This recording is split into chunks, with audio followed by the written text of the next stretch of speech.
بسم اللہ الرحمن الرحیم۔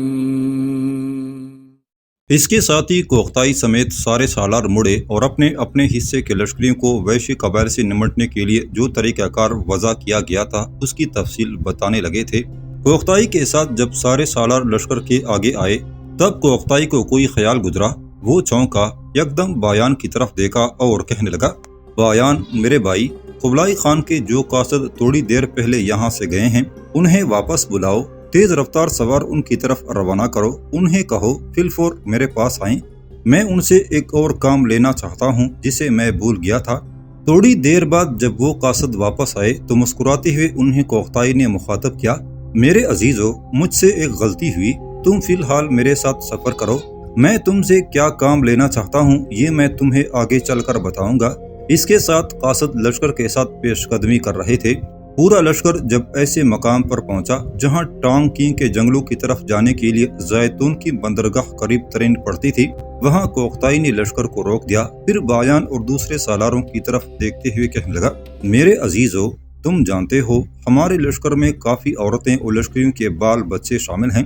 ٹانگ کینگ کے جنگلوں میں آلائی قبیلے کے ویشیوں سے نمٹنے کے لیے ہم انہیں ساتھ لے کر نہیں جا سکتے، یہ ہمارے لیے مسئلہ بن جائیں گے، لہٰذا جو قاصد قبلائی خان کی طرف گئے تھے انہیں واپس میں نے اس لیے بلایا تھا کہ ان ساری عورتوں اور بچوں کو قاصدوں کے ساتھ زیتون کی بندرگاہ کی طرف روانہ کرتے ہیں، ان کے ساتھ ان کی حفاظت کے لیے مسلح دستے بھی روانہ کرتے ہیں۔ کیا تم لوگ میری اس تجویز سے اتفاق کرتے ہو؟ یہی وہ غلطی تھی جو مجھ سے ہوئی جس کی بنا پر قاصدوں کو واپس بلانا پڑا۔ سارے سالاروں نے کوختائی کی اس تجویز سے اتفاق کیا، پھر کوختائی کے کہنے پر سب اپنے اپنے لشکر میں شامل عورتوں کو ایک جگہ جمع کرنے کے لیے پیچھے ہٹ گئے تھے۔ کوختائی اپنے لشکر کے پیچھے اس جگہ آیا جہاں اس کے یورت کو کھینچنے والا چکڑا کھڑا تھا، وہ اپنے یورت میں داخل ہوا۔ اندر آئی یاروک اور سیرم دونوں پریشان تھی کہ لشکر کو کیوں روک دیا گیا ہے۔ جو ہی کوختائی اندر آیا دونوں اٹھ کھڑی ہوئی، پھر بڑی پریشانی میں آئی یاروک نے کوختائی کی طرف دیکھا اور پوچھا، آپ نے لشکر کو کیوں روک دیا ہے، خیریت تو ہے؟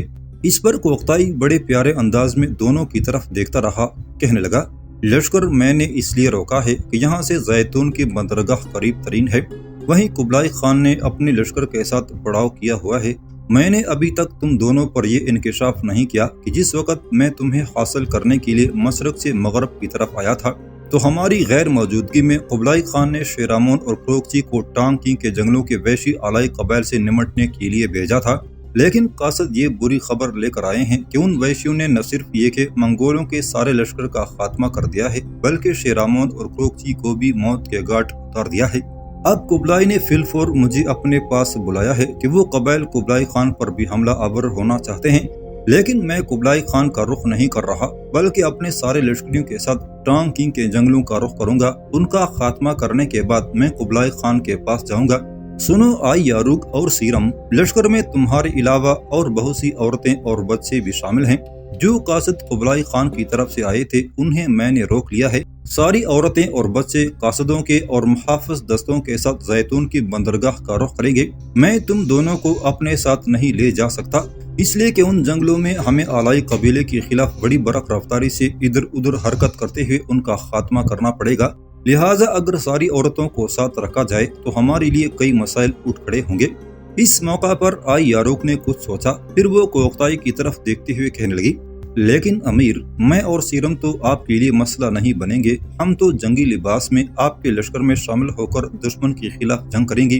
کوختائی مسکرایا اور کہنے لگا، آئی یاروک، ایسا صرف تم کر سکتی ہو، سیرم تیغزنی سے بالکل ناواقف ہے، لشکر کی کوئی عورت بھی ایسا کرنے کے لیے تیار نہیں۔ آئی یاروک کوختائی کی بات کاٹتے ہوئے پھر بول پڑی، لیکن میں اور سیرم آپ کے لیے پریشان رہیں گی، اگر ان ویشیوں نے شیرامون اور کروکسی اور ان کے لشکر کا خاتمہ کر دیا ہے تو یقیناً ان جنگلوں میں وہ ایک خاصی اور مستحکم قوت رکھتے ہیں۔ دیکھو آئی یاروک، اس سے متعلق تم پریشان مت ہو، میں ان سے ایسا نمٹوں گا کہ ان کا خاتمہ کر کے رہوں گا، بس میری تم سے التماس ہے کہ مجھ سے بحث مت کرنا، سیرم کے ساتھ زیتون کی بندرگاہ کی طرف جانے کے لیے تیار ہو جاؤ، لشکر کی جس قدر عورتیں ہیں انہیں ایک جگہ جمع کیا جا رہا ہے، لہٰذا تمہاری یورت کو بھی لشکر سے باہر نکالا جائے گا، پھر محافظ دستوں کے ساتھ تم زیتون کی طرف روانہ ہو جانا۔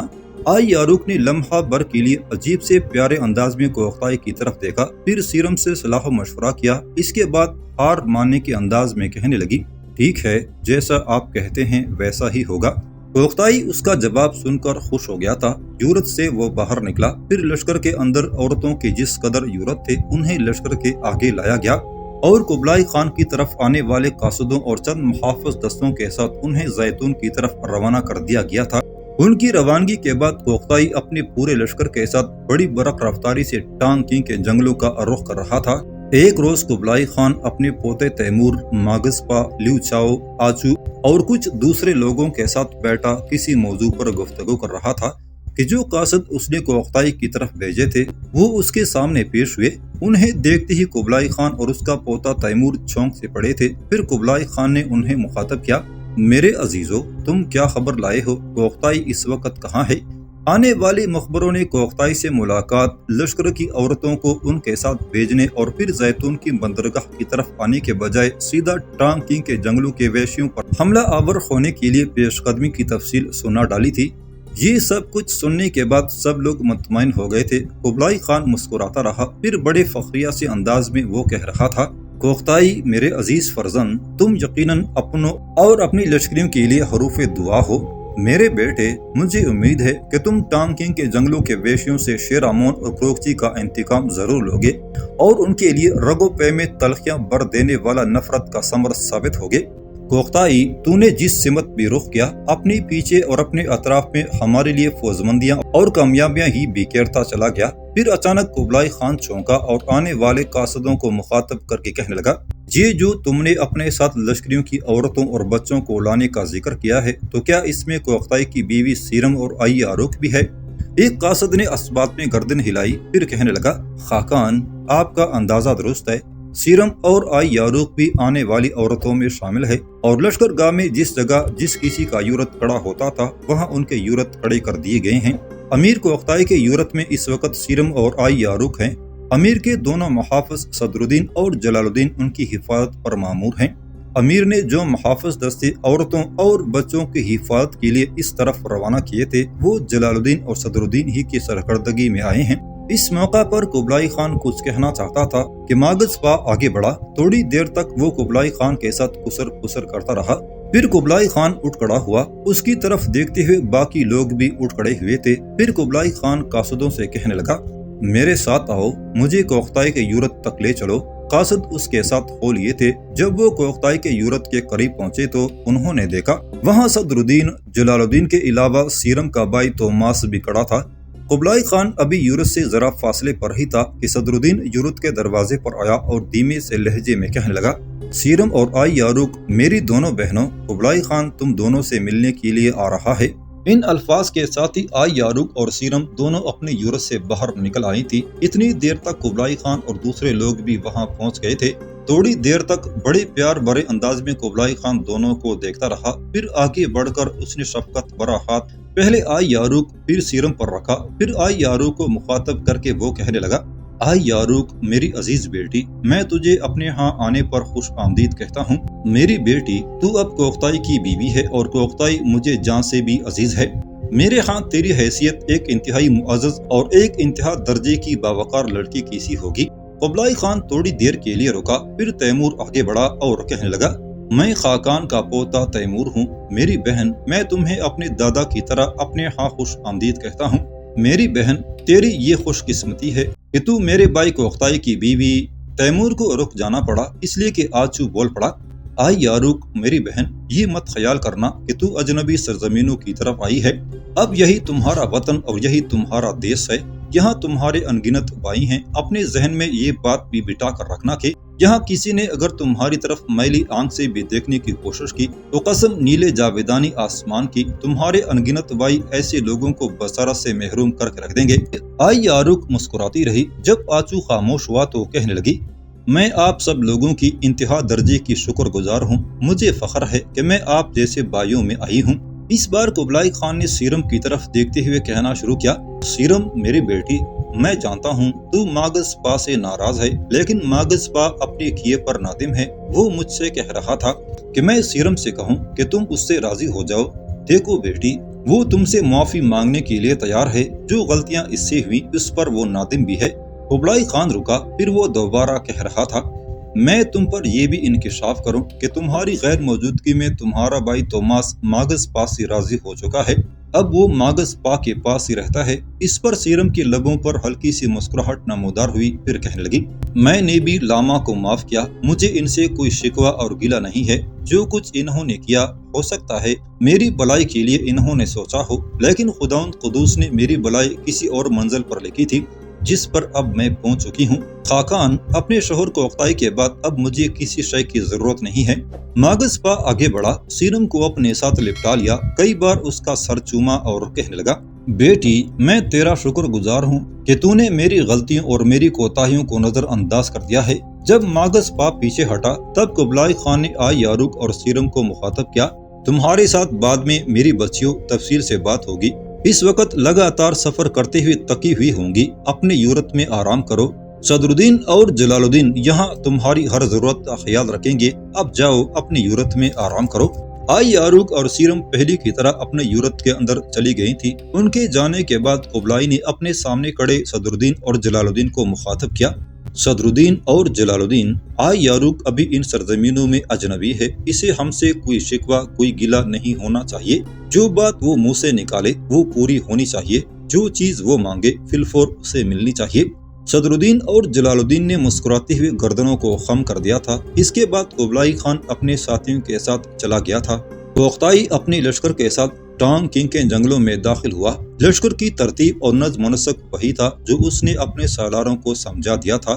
بڑے ٹہراؤ بڑے وقار کے ساتھ اپنی اپنی ترتیب کو درست کرتے ہوئے لشکر آگے بڑھتا رہا۔ جنگل کے اندر وہ کافی آگے چلے گئے، تب سب سے پہلے پشت کی طرف سے آلائی قبیلے کے وحشی حملہ آور ہونے کے لیے اس طرح یورش کرتے ہوئے آئے جیسے پردہ تاریکی میں ملفوف سیمابی کیفیت رکھنے والے اندھے پرندے تخریب کے پیاسے کربناک درد کھڑے کرنے کے لیے نمودار ہوتے ہیں۔ کوختائی جو اپنے حصے کے لشکر کے ساتھ پیچھے دو صفیں چھوڑ کر تیسری صف میں تھا، اس نے بھی حملہ آوروں کو نمودار ہوتے دیکھ لیا تھا۔ انہیں دیکھتے ہی اس کا چہرہ سورج کی آگ کی طرح تھپ گیا تھا۔ جب آلائی قبیلے کے حملہ آور نزدیک آئے تب دونوں صفیں برق کی طرح حرکت میں آئی۔ سب سے پچھلی صف نے اپنے گھوڑوں کا رخ موڑا اور اپنے سامنے انہوں نے ڈھالی کر لی۔ دوسری صف والوں نے اچانک ایسی تیر اندازی کی کہ حملہ آور آلائی قبیلے کے انگنت لشکری چھید کر اپنے گھوڑوں سے گر گئے تھے۔ اگلی چند صفوں کے لشکریوں کے زخمی ہونے پر حملہ آوروں میں لمحہ بھر کے لیے ایک بے چینی سی پھیلی تھی۔ اسی افراتفری کے عالم میں کوختائی تیزی سے اپنے لشکر کے سامنے آیا۔ اس کے ایسا کرنے سے اس کے لشکر نے اس کے پیچھے اپنی صفیں درست کرتے ہوئے اپنا رخ موڑ لیا تھا۔ پھر دیکھتے ہی دیکھتے کوختائی پشت کی طرف سے نمودار ہونے والے آلائی قبیلے پر حملہ آور ہو گیا تھا۔ کوختائی کے تیر اندازوں نے پہلے ہی حملہ آوروں کی ایک سے زائد صفوں کو چلنی کر دیا تھا۔ اب کوختائی نے ایک انوکھے سے انداز میں حملہ آور ہوتے ہوئے اپنے لشکر کے ساتھ ان کے اندر گھسنا شروع کر دیا تھا۔ کچھ دیر تک آلائی وحشی کوختائی سے ٹکراتے رہے۔ ان کی تعداد کوختائی کے لشکر سے زیادہ تھی، اس کے باوجود کوختائی ان کے اندر گھستا چلا جا رہا تھا۔ شاید حملہ آور یہ چاہتے تھے کہ دوسرا حملہ وہ اس وقت کریں جب کوختائی کے لشکر کی تنظیم درہم برہم ہو جائے، لیکن وہ حیران اور پریشان تھے کہ ان کے مقابل لشکر کا صرف ایک حصہ جو کوختائی کی سرکردگی میں تھا ان سے جنگ کر رہا تھا، جبکہ باقی لشکر بالکل اپنی جگہ پرسکون اور اپنی تنظیم کو برقرار رکھے ہوئے تھا، اور یہ کیفیت شاید حملہ آوروں کے لیے نئی اور تکلیف دہ تھی۔ تھوڑی دیر کی مزید جنگ کے بعد اچانک دائیں جانب سے چیخیں بلند کرتے ہوئے وحشی آلائی نمودار ہوئے۔ انہیں دیکھتے ہی مارتو مستعد ہو گیا تھا۔ جس طرح کوختائی کی لشکریوں نے فوراً مڑتے ہوئے تیر اندازی کر کے کچھ صفوں کو چھید دیا تھا، ایسے ہی مارتیوں کے لشکریوں نے بھی کیا، اور جب اگلے حملہ آور آلائی اپنے گھوڑوں سے گرے تب اسی وقت مارتو اپنے لشکر کے ساتھ سامنے آیا۔ پھر اپنے لشکر کو حرکت میں لاتے ہوئے وہ بھی ان پر حملہ آور ہو گیا تھا۔ تھوڑی دیر بعد بائیں جانب سے بھی آلائیوں کا ایک بہت بڑا لشکر نمودار ہوا۔ بائیں جانب یورجی تھا، ان پر گہری نگاہ رکھے ہوئے تھا۔ کوختائی اور مارتو کے ہی انداز میں اس نے بھی اپنے کام کی ابتدا کی، تب وہ بھی ان پر ٹوٹ پڑا تھا۔ اب صورتحال یہ تھی کہ تین اطراف سے آلائی حملہ آور ہو چکے تھے اور کوختائی، مارتو اور یورجی ان سے ٹکرا چکے تھے۔ بایان اور کومانگا ابھی تک منتظر تھے۔ بایان کو انتظار تھا کہ سامنے کی طرف سے اگر کوئی حملہ آور ہو وہ اسے اپنا رنگ دکھائے۔ کومانگا کو اس بات کا انتظار تھا کہ اپنے لشکر کے جس حصے میں بھی کمزوری کے آثار نمودار ہوں وہ فوراً اس کی مدد کو پہنچے۔ کچھ دیر تک سامنے کی طرف سے کوئی بھی حملہ آور نہ ہوا تو بایان نے کومانگا کو پیغام بھجوایا کہ سامنے کی طرف سے اب کوئی نہیں آئے گا، لہٰذا وہ اپنی مرضی کے مطابق لشکر کے جس حصے کی چاہے مدد کی ابتدا کر دے۔